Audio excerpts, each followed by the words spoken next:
আসসালামু আলাইকুম, স্বাগত জানাচ্ছি চ্যানেল আই সংবাদ। আমি রিদিতা রেজা। শুরুতেই জানিয়ে দিচ্ছি সুপার ফ্রেশ ফোর্টিফাইড সয়াবিন তেল সংবাদ শিরোনাম।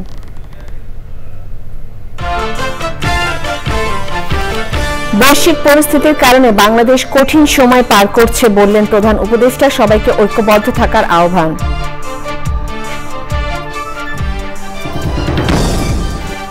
জুলাই আগস্ট গণহত্যার অভিযোগে সাবেক মন্ত্রী আমু ও কামরুল কারাগারে 18 ডিসেম্বর আবারও ট্রাইব্যুনালে হাজিরের নির্দেশ।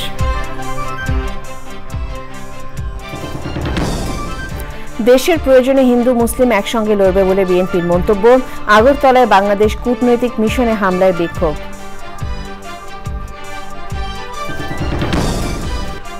গণ অভ্যুত্থানের সময় পালিয়ে যাওয়া 700 বন্দী এখনো পলাতক। 5ই আগস্টের পর জামিনে মুক্ত 11 শীর্ষ সন্ত্রাসী ও সন্দেহভাজন 174 জঙ্গি। এবং 15 বছর পর ওয়েস্ট ইন্ডিজের মাটিতে বাংলাদেশের টেস্ট জয়। ম্যাচ সেরা তাইজুল, সিরিজ সেরা দু দলের 2 পেসার তাসকিন সিলস।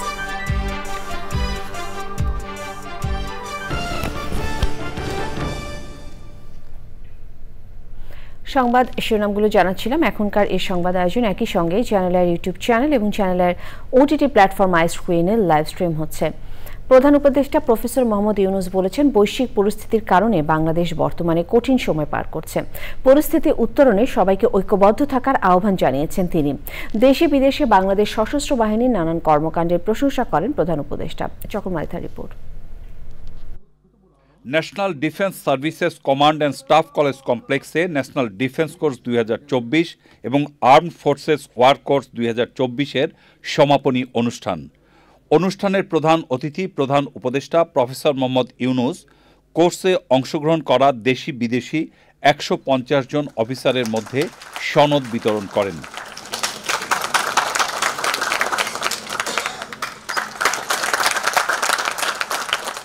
প্রধান উপদেষ্টা তার বক্তৃতায় বাংলাদেশ সেনা, বিমান ও নৌবাহিনীর বিভিন্ন কর্মকাণ্ডের প্রশংসা করেন।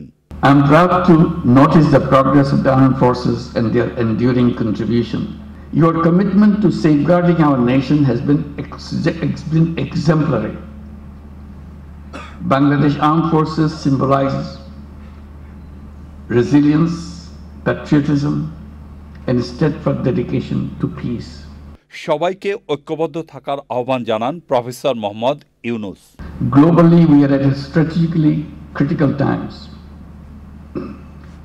and Bangladesh is no exception to that. Ramifications of our actions will have far-reaching consequences in near and far future. We must continue to remain steadfast in our resolve. It's only the people of a nation that can decide on the destiny of their nation. To thrive, we need to be together more than ever before. Global challenges do not belong to anyone alone, any one nation alone. They need multilateral efforts to overcome. The global problem solving must therefore rely on cooperation. অনুষ্ঠানে উপস্থিত হওয়ার জন্য national defence কলেজের পক্ষ থেকে প্রধান উপদেষ্টার প্রতি বিশেষ কৃতজ্ঞতা জানানো হয়। চকর মালিথা, চ্যানেল আই, ঢাকা। জুলাই আগস্টে সংঘটিত গণহত্যা ও মানবতা বিরোধী অপরাধের অভিযোগে আওয়ামী লীগ সরকারের সাবেক 2 মন্ত্রী আমির হোসেন আমু ও কামরুল ইসলামকে গ্রেফতার দেখিয়ে কারাগারে পাঠানোর নির্দেশ দিয়েছেন ট্রাইব্যুনাল। তাদের 18 ডিসেম্বর আবারও হাজির করতে বলেছেন আদালত। জুলাই আগস্ট গণহত্যার অভিযোগে যাত্রাবাড়ি থানার সাবেক ওসি আবুল হাসানকে আরও একটি মামলায় গ্রেফতার দেখানো হয়েছে। মাঝারক মান্নার রিপোর্ট। আন্তর্জাতিক অপরাধ ট্রাইব্যুনালের মামলার পরোয়ানায় আওয়ামী লীগ সরকারের সাবেক 2 মন্ত্রী কামরুল ইসলাম এবং আমির হোসেন আমুকে সকাল 10টা 20 মিনিটে প্রিজন ভ্যানে করে আন্তর্জাতিক অপরাধ ট্রাইব্যুনালে আনা হয়। এরপর তাদের রাখা হয় ট্রাইব্যুনালের হাজতখানায়। 11টা 43 মিনিটে ট্রাইব্যুনালের কাঠগড়ায় হাজির করা হয়। গত 6 নভেম্বর ধানমন্ডি এলাকা থেকে আমির হোসেন আমুকে এবং সাবেক খাদ্যমন্ত্রী ও আওয়ামী লীগের সভাপতি মণ্ডলীর সদস্য কামরুল ইসলামকে 18 নভেম্বর উত্তরা থেকে গ্রেপ্তার করা হয়। ট্রাইব্যুনালে হাজির করা দুজনকে তদন্ত শেষ না হওয়া পর্যন্ত আটক রাখার জন্য প্রসিকিউশনের আবেদন করলে বিচারপতি মোহাম্মদ গোলাম মর্তুজা মজুমদারের নেতৃত্বাধীন 3 সদস্যের ট্রাইব্যুনাল আদেশ দেন।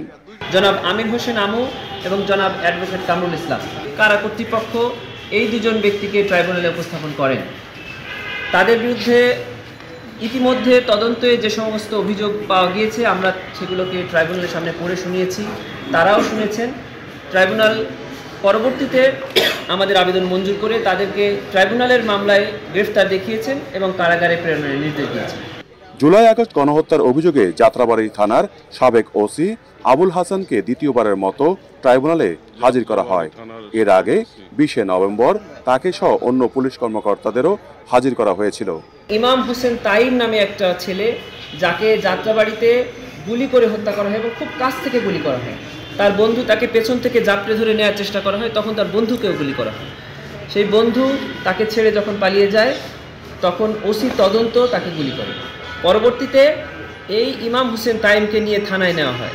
থানায় নিয়ে তাইমের চেহারা বিকৃত করে দেওয়া হয় অত্যাচার করে এবং তাকে ওখানে মৃত্যু নিশ্চিত করা হয়। এই সকল কার্যক্রমে আজকের আসামি আবুল হাসান ওসি থেকে এই কার্যক্রম নেতৃত্ব দিয়েছেন, নির্দেশনা দিয়েছেন এবং সরাসরি উপস্থিত থেকে এই অপরাধকর্মে অংশগ্রহণ করেছেন।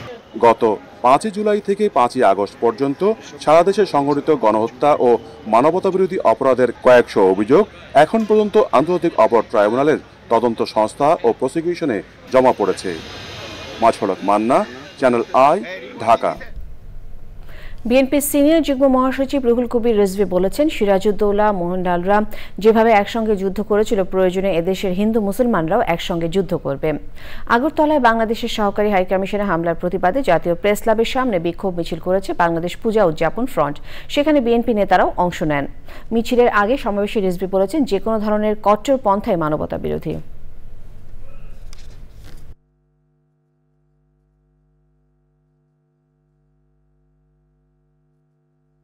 আপনাদের যদি অশুভ ইচ্ছা থাকে, আমরাও তাহলে বলবো আমাদের যে নবাবের এলাকা বাংলা, বিহার, উড়িষ্যা, আমরা সেইটা দাবি করব। যদি আপনারা এই রকম ভাবে একের পর এক বাংলাদেশের বিরুদ্ধে আগ্রাসী ভূমিকা পালন করেন, এখানে যদি সিরাজউদ্দৌলা আর মোহনলাল একসাথে লড়াই করতে পারে দেশের মুক্তির জন্য, দেশ রক্ষার জন্য, ঠিক একইভাবে আমরা হিন্দু মুসলমান আমরা লড়াই করব, দিল্লির দাসত্বকে খান খান করে দেব। বাংলাদেশ সম্মিলিত সনাতনী জাগরণ জোটের মুখপাত্র চিন্ময় ব্রহ্মচারীর গ্রেফতার নিয়ে প্রতিক্রিয়া জানিয়েছে মার্কিন স্টেট ডিপার্টমেন্ট। নিয়মিত ব্রিফিংয়ে এ বিষয়ে প্রশ্ন করা হলে স্টেট ডিপার্টমেন্টের উপমুখপাত্র বেদান্ত প্যাটেল বলেন, প্রতিটি সরকারের সঙ্গে সামঞ্জস্যপূর্ণভাবে কাজ করে যুক্তরাষ্ট্র। যাদের সাথে সম্পর্ক রয়েছে সেই দেশগুলোকে স্পষ্ট করে বলা হয়েছে, ধর্মীয় স্বাধীনতা ও মৌলিক মানবাধিকারের প্রতি শ্রদ্ধাশীল হওয়া দরকার। সাংবাদিকদের প্রশ্ন ছিল, চিন্ময়কে বেআইনিভাবে গ্রেফতার করা হয়েছে এবং তার আইনজীবীকে মারধর করা হয়েছে, এই বিষয়ে যুক্তরাষ্ট্রের প্রতিক্রিয়া কি? এই প্রসঙ্গে বেদান্ত প্যাটেল এই মামলা সম্পর্কে বিস্তারিত তথ্য নিয়ে জানিয়ে বলেন, যারা অপরাধে অভিযুক্ত তাদেরও উপযুক্ত প্রতিনিধিত্ব করতে দিতে হবে এবং মৌলিক স্বাধীনতা ও মানবাধিকার রক্ষা করতে হবে। there any plan to address this concern through diplomatic and policy measurement from US? So we are consistent with every government in which we have a relationship with. We are clear that there needs to be the respect of fundamental freedoms. There needs to be respect of religious freedom and basic human rights. Any kind of protest should be and need to be peaceful, and that any kind of crackdown not even crackdown, that governments need to respect the rule of law. They need to respect basic human rights as a part of that, and that's something we'll continue to emphasize. অর্থ উপদেষ্টা doctor Salehuddin Ahmed বলেছেন, ভারতের সাথে রাজনৈতিকভাবে যাই ঘটুক না কেন বাণিজ্যিক সম্পর্কে কোনো প্রভাব পড়বে না। সচিবালয়ের ক্রয় সংক্রান্ত উপদেষ্টা পরিষদের বৈঠক শেষে সাংবাদিকদের উপদেষ্টা আরও বলেন, ভারত পণ্য রফতানিতে নিষেধাজ্ঞা দিলে সে দেশের ব্যবসায়ীরা তার প্রতিবাদ করবেন। রমজানে বাজার পরিস্থিতি স্বাভাবিক থাকবে জানিয়ে উপদেষ্টা বলেন, রাজনৈতিক সমঝোতা কঠিন হলেও চাঁদাবাজির সিন্ডিকেট ভাঙা কঠিন নয়।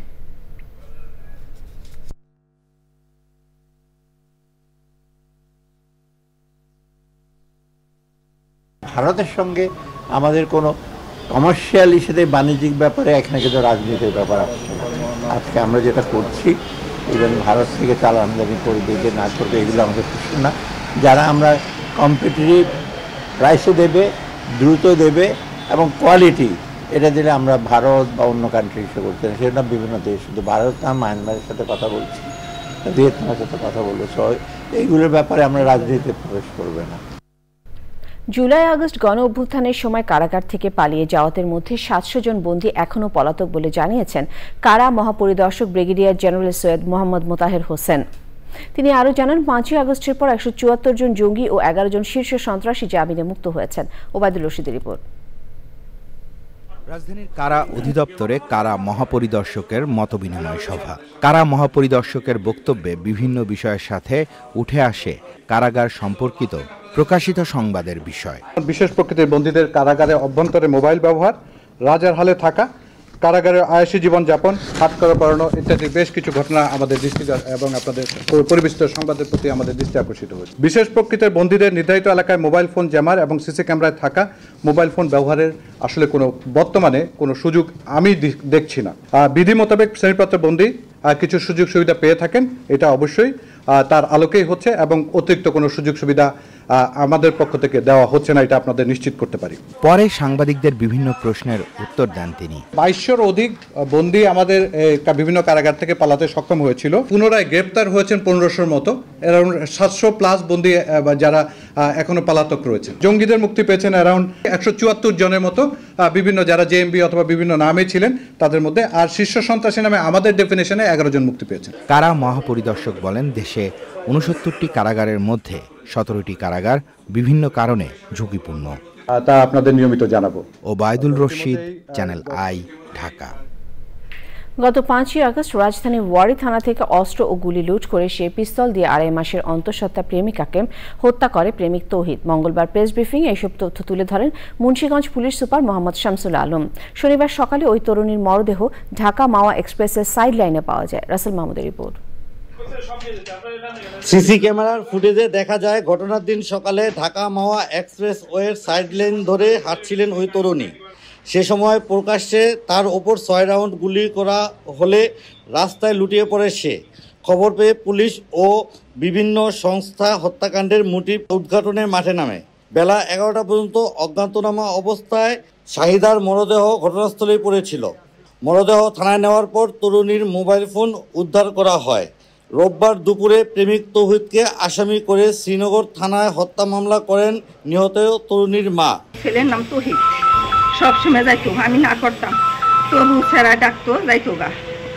আমি যদি কইতাম যে এরা করলে যাইস না, তোর ক্ষতিমতি করবো, না আম্মা আমার ক্ষতি করতো না, এটি কইতো। এটি করার পরে কয়েকবার গ্যাঞ্জাম হয়েছে ছেলেটার লোকে, ঠিক আছে, অনেকবার গ্যাঞ্জাম হয়েছে। এই ছেলে ফোন তো আমার গায়ে হাত দিছে, আমার মেয়ের দূরে মারছে। পরিবারের সন্দেহের গুরুত্ব দিয়ে মামলার মোটিভ উদ্ঘাটন ও আসামি গ্রেপ্তারে দ্রুত পদক্ষেপ গ্রহণ করে জেলা গোয়েন্দা শাখা। স্বীকার করেছে আমাদের কাছে যে ২.৫ মাস যাবৎ যে অন্তঃসত্ত্বা ছিল তাকে বিয়ের জন্য চাপ দিচ্ছিল, সে বিয়ে করবে না অথবা পরে করবে, এই ধরনের ঘটনা বলতেছিল। তাই ছেলেটা এটা মেনে নিতে পারছিল না, পরবর্তীতে উত্তেজিত হয়ে যে এই মেয়েটাকে গুলি করে হত্যা করে। গত ৫ই আগস্ট সরকার পতনের পর রাজধানীর ওয়ারী থানা থেকে গুলি ও পুলিশের ব্যবহৃত একটি বিদেশি পিস্তল লুট করে Tauhid. Rasel Mahmud, Channel I, Munshiganj. July গণ অভ্যুত্থানের সময় চোখে গুলি লেগে আহত হয়ে এখনও হাসপাতালের বিছানায় কাতরাচ্ছেন অনেকেই। এদের কেউ পুরোপুরি অন্ধ, কেউ বা ভবিষ্যতে চোখে দেখা নিয়ে অনিশ্চয়তায়। রাজধানীর জাতীয় চক্ষু বিজ্ঞান ইনস্টিটিউট ও হাসপাতালে চিকিৎসাধীনদের অনেকে উন্নত চিকিৎসার জন্য বিদেশে যাওয়ার দাবি জানিয়েছেন। আল্লাহ আহমেদের ভিডিও চিত্রে লায়লা নসিনের রিপোর্ট। অনেকের এক চোখ পুরোপুরি অন্ধ, কারো ক্ষতিগ্রস্ত দুই চোখই। জুলাই গণঅভ্যুত্থান চলার সময় দেশের বিভিন্ন স্থানে পুলিশের ছোড়া স্প্রিন্টারের আঘাতে চির অন্ধত্ব বা অন্ধত্বের ঝুঁকি নিয়ে এখনও হাসপাতালেই দিন কাটছে আহত অনেকের। তাদেরই একজন কুষ্টিয়ার ব্যবসায়ী পূর্বান শেখ হিল্লোল। জাতীয় চক্ষু বিজ্ঞান ইনস্টিটিউটে চিকিৎসাধীন এই ব্যক্তি চোখের চিকিৎসা নিশ্চিতে সরকারের কাছে বিদেশে নেওয়ার আহ্বান জানালেন। আমার গুলিটা লাগে ডাইন চোখে এবং সারা শরীরে অনেকগুলো স্প্লেন্ডার ছিল, সবগুলা বেরোয়েছে, কিন্তু চোখেরটা আর বের করা সম্ভব নয়, ওটা ভিতরে চলে গেছে, সাথে চোখের আলোটাও বন্ধ হয়ে গেছে। এটা রেটিনার প্রবলেম, রেটিনার চিকিৎসা বাংলাদেশে যেটা হওয়ার দরকার হয়ে গেছে, এরপরে রেটিনার চিকিৎসা বাইরে আছে যেটা দেশে নেই। আমাদেরকে যদি ট্রিটমেন্ট কোনোভাবে দিতে না পারে, আমাদেরকে মিডিয়ার সামনে হোক আর যেখানে হোক বলে দিক যে আমরা ট্রিটমেন্ট আর দিতে পারছি না বা আপনাদের বাইরে নিয়ে যাওয়ার মতো অর্থ আমাদের কাছে নেই, তাহলে আমরা কি করব? আমরা যার যার জমি জায়গা বিক্রি করে হোক, ধার দিনা করে হোক বা ভিক্ষা করে হোক, আমাদের তো চিকিৎসাটা করাইতে হবে। এই হাসপাতালে এখন পর্যন্ত জুলাই অভ্যুত্থানে আহত 7 শতাধিক রোগী চিকিৎসা নিয়েছেন, যাদের মধ্যে চির অন্ধত্ব বরণ করতে হয়েছে অনেককে। এখানে যে লজিস্টিক যে সাপোর্ট আছে, প্লাস সেই জায়গা থেকে তারা তাদের সর্বোচ্চ লেভেলের ট্রিটমেন্ট তারা কিন্তু আমাদের রোগীদেরকে দিচ্ছে, ঠিক আছে, এটা আমি নিশ্চিত করে বলতে পারি। কিন্তু এর বাইরে যেখানে যে চিকিৎসাটা এখানে এই মুহূর্তে পসিবল না, সেটার জন্য আমি এখানে ডাক্তারদের দায়ী করব না, সেটা অবশ্যই তাদেরকে আমার যাদেরকে বিদেশে নিয়ে যাওয়ার প্রয়োজন, আই থিঙ্ক তাদেরকে নিয়ে যেতে হবে। আন্দোলনে চোখ হারিয়ে প্রতিবন্ধী পরিচয় নয়, বরং দেশের জন্য প্রাণপণ লড়াই করায় যথাযোগ্য মর্যাদা চান গণঅভ্যুত্থানে ক্ষতিগ্রস্ত এই আহতরা। লাইলা নওশিন, চ্যানেল আই, ঢাকা। আবার আমন্ত্রণ। সাউথ কোরিয়ায় সামরিক আইন জারির 2 ঘন্টারও কম সময় পর তা প্রত্যাহারে বাধ্য হওয়ায় প্রচণ্ড চাপের মুখে পড়েছেন দেশটির প্রেসিডেন্ট ইউন সুক ইয়ল। তার পদত্যাগের দাবিতে বিক্ষোভে নেমেছেন বিরোধী দলের নেতাকর্মী ও সবচেয়ে বড় শ্রমিক সংগঠন Korean confederation of trade union. পার্লামেন্টের বাইরে জড়ো হয়ে বিরোধী দলের নেতাকর্মীরা বলছেন, হয় প্রেসিডেন্টকে সরে যেতে হবে, না হলে তাকে ইমপিচমেন্টের মুখোমুখি হতে হবে। এক ফেসবুক পোস্টে প্রেসিডেন্ট ইউনের আকস্মিক সামরিক আইন জারির ঘোষণাকে বিদ্রোহের অপরাধ হিসেবে বর্ণনা করে রাজপথে নেমেছে শ্রমিক সংগঠন। মঙ্গলবার এক টেলিভিশন ভাষণে আকস্মিকভাবে সাউথ কোরিয়ায় সামরিক আইন জারির ঘোষণা দেন প্রেসিডেন্ট ইউন। নর্থ কোরিয়ার কমিউনিস্ট বাহিনীর হাত থেকে দেশকে রক্ষা করতে এই পদক্ষেপ নেওয়া হয়েছে বলে তিনি জানান। তার সামরিক আইন জারির পদক্ষেপকে অসাংবিধানিক বলেন বিরোধী দলের নেতারা। পরে সামরিক আইন প্রত্যাহারে মঙ্গলবার রাতেই পার্লামেন্টে ভোটাভুটি হয়। এতে 300 জনের মধ্যে 190 জন আইন প্রণেতা প্রেসিডেন্টের সিদ্ধান্তের বিপক্ষে ভোট দেন। যুক্তরাষ্ট্রের বর্তমান প্রেসিডেন্ট জো বাইডেন তার ছেলে হান্টার বাইডেনকে অস্ত্র আইন ও কর ফাঁকির মামলায় ক্ষমা করার ঘটনাকে ন্যায় বিচারে গর্ভপাত বলে মন্তব্য করেছেন নবনির্বাচিত প্রেসিডেন্ট ডোনাল্ড ট্রাম্প। আগামী 20 জানুয়ারি আনুষ্ঠানিকভাবে মার্কিন প্রেসিডেন্ট হিসেবে দায়িত্ব নেবেন ট্রাম্প। তার আগে বর্তমান প্রেসিডেন্ট জো বাইডেনের এই সিদ্ধান্তের তীব্র সমালোচনা করেন তিনি। সামাজিক যোগাযোগ মাধ্যম ট্রুথ সোশ্যালে এক পোস্টে নিজের ছেলেকে ক্ষমা করায় বাইডেনের তীব্র নিন্দা করেছেন ট্রাম্প। এক বিবৃতিতে ছেলেকে ক্ষমা ঘোষণার পক্ষে যুক্তি দিয়ে বাইডেন বলেন তিনি তার ছেলে হান্টারের জন্য ক্ষমার একটি স্বাক্ষর করেছেন। বাইডেন উল্লেখ করেন তিনি বিচার বিভাগের সিদ্ধান্ত গ্রহণে হস্তক্ষেপ করেনি, যদিও তিনি নিজ ছেলেকে অন্যায়ভাবে বিচারের সম্মুখীন হতে দেখেছেন। ওদিকে সামাজিক মাধ্যমে ট্রুথে দেওয়া পোস্টে ট্রাম্প বলেন ক্যাপিটাল হিলে চালানো হামলা 6 জনকেও কি ক্ষমার অন্তর্ভুক্ত করা হয়েছে? তারা এখনো বছরের পর বছর অন্যায়ভাবে কারাবন্দী। জো বাইডেন এখানেও ক্ষমতার অপব্যবহার করেছেন বলে অভিযোগ করেন ট্রাম্প। নিটল টাটা কৃষি সংবাদ।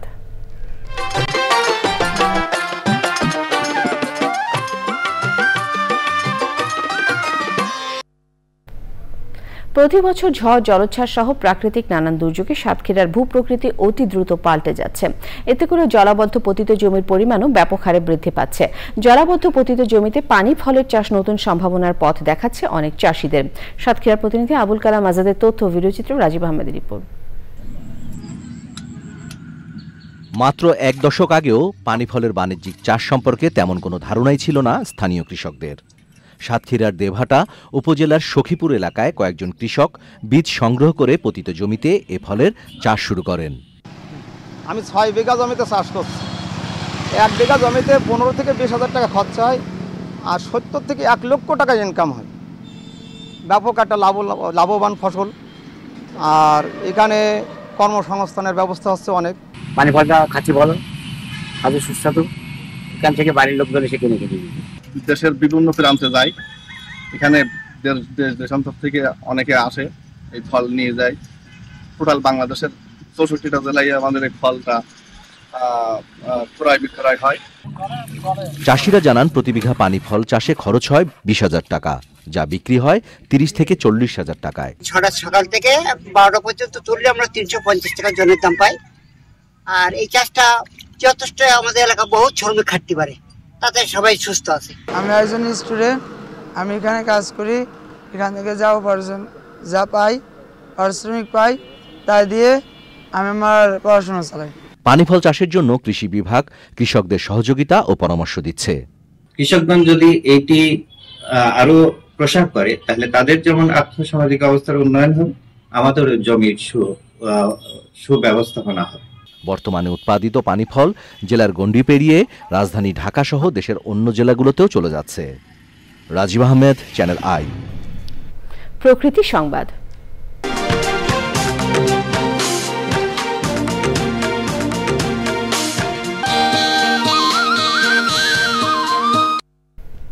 নিয়মনীতির তোয়াক্কা না করে গ্রামীণ অবকাঠামো উন্নয়ন প্রকল্প বাস্তবায়নের অভিযোগ উঠেছে। সড়ক পাকাকরণের কাজে বালির পরিবর্তে ব্যবহার করা হচ্ছে মাটি, নদী ও ফসলি জমি ধ্বংস করে তোলা হচ্ছে এসব মাটি। স্থানীয়দের অভিযোগ, সংশ্লিষ্ট দফতরে অভিযোগ করেও বন্ধ হচ্ছে না এসব অনিয়ম। নেত্রকোনা প্রতিনিধি জাহিদ হাসানের তথ্য ও ভিডিওচিত্রে আফরোজা হাসির রিপোর্ট। 1500 কোটি টাকা ব্যয়ে নেত্রকোনার সদর, বারহাট্রা, আটপাড়া, কেন্দুয়া, মদন, মোহনগঞ্জ সহ বিভিন্ন উপজেলায় এলজিইডির 180টি প্রকল্প চলমান। এতে যোগাযোগ ব্যবস্থা সহ জীবনমানের উন্নয়নের স্বপ্ন দেখা শুরু করেন স্থানীয়রা। তবে পরিবেশ রক্ষা করে উন্নয়নের বাধ্যবাধকতা থাকলেও মানছেন না ঠিকাদার সহ প্রকল্প সংশ্লিষ্ট কেউই। নদীর গতিপথ পরিবর্তনের ঝুঁকি বৃদ্ধি, পরিবেশ বিপর্যয়ের পাশাপাশি বিরূপ প্রভাব পড়ছে জীবন জীবিকায়। বালুর পরিবর্তে মাটি দিতেছে রাস্তা, পরিবেশ নষ্ট হয়। ওটা তো গর্তের জন্য পরিবেশ দূষণ, অন্যের ক্ষতি। এটা জোরপূর্বক এই কাজগুলো করা শুরু করছে। খালের মধ্যে ড্রেজার দ্বারা যে মাটি উত্তোলন করতেছে, এই মাটি আমার জমি থাকবে না, বাড়ি থাকবে না। মাটি তোলার পরে সেইটি রাস্তায় দিচ্ছে, এতে করে নদীর পাশে যে ফসলের জমিগুলি আছে সেগুলি নদীতে ভেঙে পড়ে বিলীন হয়ে যাচ্ছে। অনেক গর্ত হচ্ছে, আশেপাশে জমিগুলি নষ্ট হচ্ছে। যেটা সুন্দরভাবে বালু হয়, আমরা বালু চাই। অনিয়মের প্রমাণ পেলে টেন্ডার বাতিল সহ আইনি পদক্ষেপের কথা জানিয়েছে কর্তৃপক্ষ। কিছু অংশ বালি দিয়েছে, আর অনেকটা অংশই এইভাবে আছে। তো এটার কারণে মানুষের অনেক দুর্ভোগ হচ্ছে। সে যদি কথা না শুনে, বালি না সরায়, স্পেসিফিকেশন মোতাবেক কাজ না করে, আমরা কমপ্লিটলি তার কাজ বাতিল করে দেব। বাতিল করে আমরা নতুন করে টেন্ডার দেব। এই বালি উত্তোলন নিষেধাজ্ঞা থাকাতে আমাদের উন্নয়ন কাজগুলো চরম ব্যাহত হচ্ছে। এর ফলে কিন্তু টোটাল ডেভেলপমেন্টটা কিন্তু আমাদের থমকে যাচ্ছে। সর্বোপরি আমাদের কোয়ালিটি খারাপ করার কোনো সুযোগ নাই। এখানে আমাদের সুপারভিশন আমরা আরো জোরদার করতেছি। তাদের যন্ত্রপাতিগুলো জব্দ করতে হবে, তাদের বিরুদ্ধে আইনগত ব্যবস্থা গ্রহণ করতে হবে। এরপরে যারা পাওয়া যাবে স্পটে তাদেরকে শাস্তির আওতায় আনতে হবে, কারণ এটি একটি অবৈধ কার্যক্রম। এই অবৈধ কার্যক্রমকে কোনোভাবে সরকার সমর্থন করে না। অনিয়ম ও দুর্নীতি বন্ধ করে গ্রামীণ অবকাঠামো উন্নয়ন প্রকল্প বাস্তবায়নের জোর দাবি স্থানীয়দের। আফরোজা হাসি, প্রকৃতি ও জীবন ডেস্ক, চ্যানেল আই। সবশেষে সুপারফ্রেশ 45 সয়াবিন তেল সংবাদ শিরোনামগুলো আরও একবার। বৈশ্বিক পরিস্থিতির কারণে বাংলাদেশ কঠিন সময় পার করছে বললেন প্রধান উপদেষ্টা, সবাইকে ঐক্যবদ্ধ থাকার আহ্বান।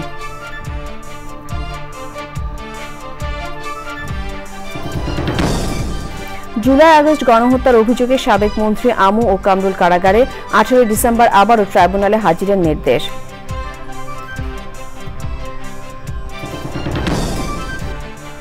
দেশের প্রয়োজনে হিন্দু মুসলিম একসঙ্গে লড়বে বলে বিএনপির মন্তব্য। আগরতলায় বাংলাদেশ কূটনৈতিক মিশনে হামলায় বিক্ষোভ। গণ অভ্যুত্থানের সময় পালিয়ে যাওয়া 700 বন্দী এখনো পলাতক। 5ই আগস্টের পর জামিনে মুক্ত 11 শীর্ষ সন্ত্রাসী ও সন্দেহভাজন 174 জঙ্গি। এবং 15 বছর পর ওয়েস্ট ইন্ডিজের মাটিতে বাংলাদেশের টেস্ট জয়। ম্যাচ সেরা তাইজুল, সিরিজ সেরা 2 দলের 2 পেসার তাসকিন সিলস।